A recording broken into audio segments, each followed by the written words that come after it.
Good morning. This is Ron, and I've got some reading for you from the Word of God. This morning, as I awoke, I heard the Lord saying, "They have shut down my saints, so I've shut down their business, the business of the church." In America and Western Christianity, we've turned the church into a business. It's a very big business, billions of dollars, millions of people, and a lot of houses of worship that have been erected as monuments to what God used to do. I love the church. Jesus died so he could inhabit a people that we call the church. But when we reduce it to something that is bound by ritual and tradition, we displease God and we harm the church, we harm the saints, we fail to fulfill our ministry. Superficial reading of the Word of God is insufficient. I made that statement recently, teaching how to read the Bible for all it's worth. I've got some notes on how to read the Scriptures, how to study the Scriptures properly, notes on how to do your own personal exegesis. I'll send those to you for free. Just send a request by email to wood.stone.ron@gmail.com, and I'll send it back to you for free. It's about 3 pages.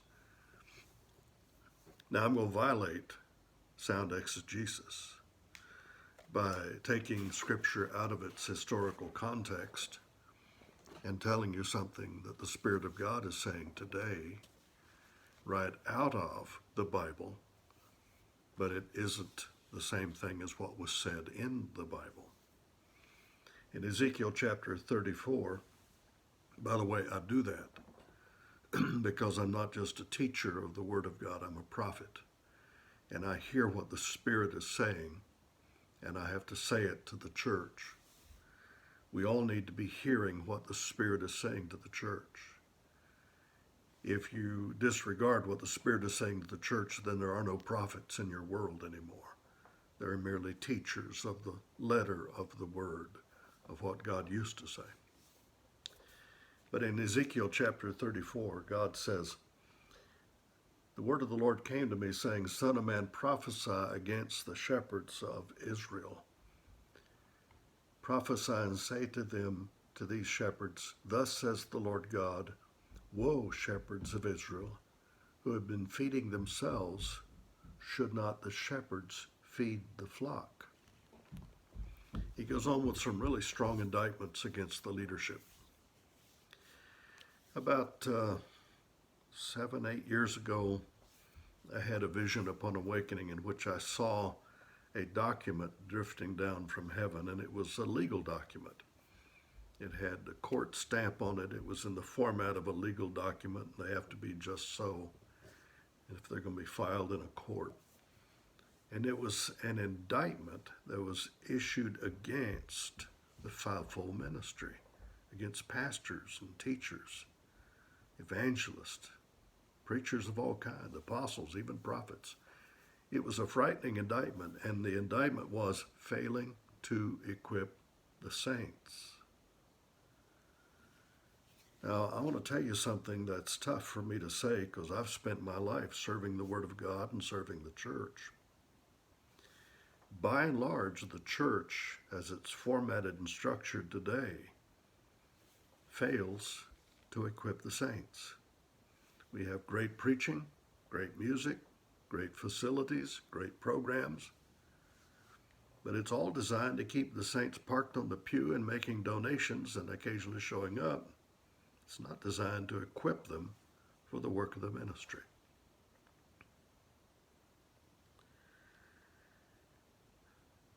Whenever the Lord began to move in each wave of revival, He's restored something to the church that was missing.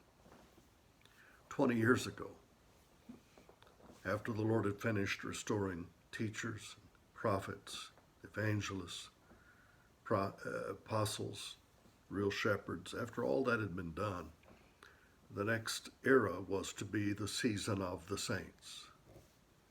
However, 20 years later, that era has been frustrated.